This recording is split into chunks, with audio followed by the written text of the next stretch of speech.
In this video, I'll reveal the best strategy you can use with a moving average indicator. This strategy I'm about to show you will help you avoid false signals, catch big moves, and ultimately help you get consistent, profitable results. So let's get into it.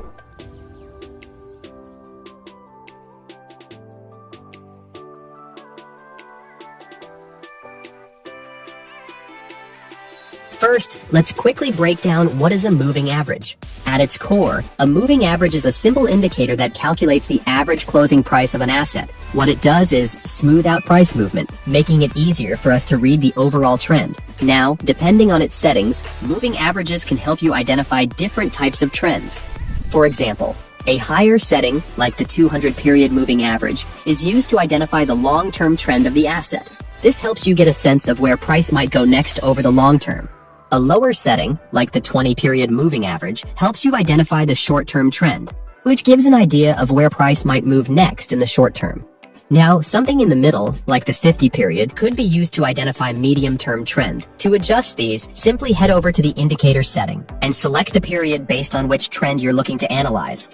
So, how do we actually use the moving average to identify trends? To do that, you simply look at where the price is located compared to the indicator. For example, if I'm using the 200-period moving average and the current price is located above it, that tells us that the long-term trend is up. And if the price is below the 200-period moving average, it tells us that the long-term trend is down. You can also apply a shorter moving average on the same chart, like the 20-period, to check the short-term trend. So in this example, even though the price is below the 200-period, it's currently above the 20-period. That tells us the long-term trend is down, but the short-term trend is up. Get another example. Here, we have both the 200-period and the 20-period moving averages applied on the chart. As you can see here, price is above both of them. This tells us that both the long-term and short-term trends are up. So you can apply different moving average lengths depending on which trend you want to identify. A lot of traders also use moving averages to spot trend reversals, usually by watching for breakouts. For example, here, the price is below the moving average, which tells us that the trend is on a downtrend. But then it breaks above it and starts moving up. Some traders take this breakout as a sign of a trend reversal. Although this is a common idea, we should actually avoid relying on breakouts if we want to spot trend reversals, because false breakouts happen all the time. Like in this example, price broke out above the moving average, making traders think a trend reversal is coming, only for it to reject and come back downwards. So, while a breakout could show early signs of a trend reversal, it's not a good idea to use it as an entry trigger. There are better ways to trade it. And so, let's get into the best strategy for trading the moving average indicator, called the crossover strategy, but it's not the typical one you've probably seen everywhere. Here's how most traders do it. First, they'll apply two moving averages with different periods, like the 20-period and the 50-period. When the faster moving average crosses above the slower one, traders usually take it as a signal to buy. If it crosses below, they take it as a signal to sell. While that sounds simple, trading it this way will almost guarantee you lose money fast, because in real market conditions, the signals won't be accurate. Let's look at a real example. In this chart, the 20-period moving average crosses above the 50-period. But look at where the crossover happened. Price had already gone up a lot. And if you bought at that point just because you followed the crossover signal, it's not a good risk to reward trade. And right after that, price drops.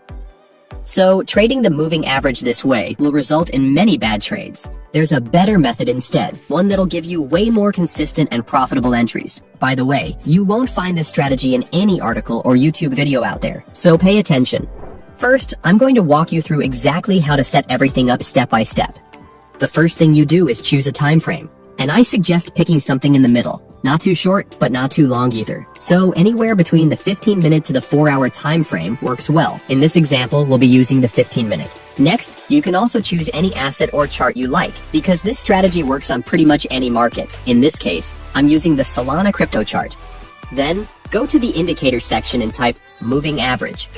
Now you'll notice that there are actually different types of moving averages, but the one that I found works best for this strategy is the simple moving average. Now click it twice to apply two of them to your chart.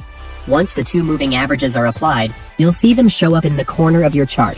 Now, go to the settings of the first one and change the length to 50. Then go to the settings of the other one and change the length to 20. So now we have a 20 period and a 50 period simple moving average applied to our chart. So the first thing you want to do is look at the last two crossovers that formed on the chart. In this case, it's this one and this one. Then you want to check how those two crossovers would have performed if you had traded the signal. Would you have made a profit or had taken a loss? Let's start with the first crossover here, which was an upwards crossover, meaning we would have taken a buy or a long trade. But look at what happened after.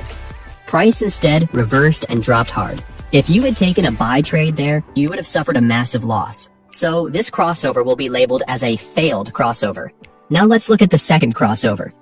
This time it's a downwards crossover, and so the signal was to enter a short trade. This simply means that we're betting that price would go down. However, price did the opposite. It reversed and shot up instead. So this crossover is also labeled as a failed crossover. Currently, the last two crossovers have been a failure, which tells us that in this specific chart and time frame, crossover signals haven't been reliable, so we should avoid trading it here. Now, if we had traded the next crossover anyways, it would have ended up as another failed trade. This is because when one or both of the last two crossovers are failures, there's a high chance that the next one will also fail. So that brings us to the key part of the strategy. Before taking the trade, always check how the last two crossovers performed. For us to take a trade, both crossovers need to have been a success. If even one of them failed, you avoid trading the next signal. Let's take a look at an example where the last two crossovers were a success, and see how that changes everything. This time, we're on a Forex chart, specifically the Euro-Dollar 15-minute time frame. The first step is to look at the last two crossovers that formed, which is this one and this one. Now, if we check the first one, it was an upwards crossover, so we would have entered a long trade. If we had done that, the trade would have actually been a success, since the price continued higher. So this is labeled as a successful crossover. Now let's check the second one, which is a downwards crossover. If we had entered a short trade here, it also would have been a successful trade, since the price went down significantly. Currently, the last two crossovers have been a success, which tells us that, in this specific chart and time frame, crossover signals are reliable, so we can look to trade the next signal. And here, we get an upwards crossover, so we enter a long trade. Besides the entry point, the placement of the stop loss is also equally important. We don't want to place it too close where it gets easily triggered, but not too far where we risk taking a big loss. The best way to place a stop loss, in my case, is to find a support or resistance level that's close to our entry price. In this example, there's a clear resistance level here, which makes it a reasonable spot to place our stop loss. For our take profit target, we could set it at 2 times the size of our stop loss. And as you can see, price hits our profit target. So, the key to this strategy is to look for a chart where the previous two crossovers were successful, because that gives us confirmation to trade the next signal. However, just because the previous crossovers were successful doesn't mean the next one is guaranteed. If that were the case, then crossovers would work forever. But that's clearly not how markets behave. That's why we always place stop losses during our entry, in case the trade goes against us. Now let's look at another example. Here we have the XRP crypto chart on the 15-minute time frame. First, we check the last two crossovers that formed, this one and this one. This first one is a downwards crossover, meaning we would have entered a short trade. And eventually, price dropped significantly. But if we look at our original entry, you'll notice that the price did went up briefly before the actual drop happened. However, it never actually broke past this resistance. So even though price briefly moved in the opposite direction, it wasn't enough to invalidate the setup. That means we can still count this as a successful crossover. Now looking at the second signal, it was an upwards crossover, so we would have entered long. And eventually price rallied higher. So this counts as a successful crossover.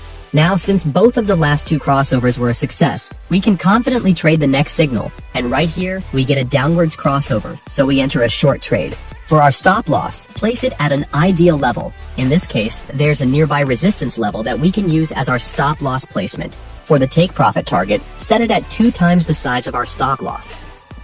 And as you can see, price hits the take profit, making this a successful trade. Now, if you're still watching until this point, you're probably one of the few people who are serious in becoming a profitable trader.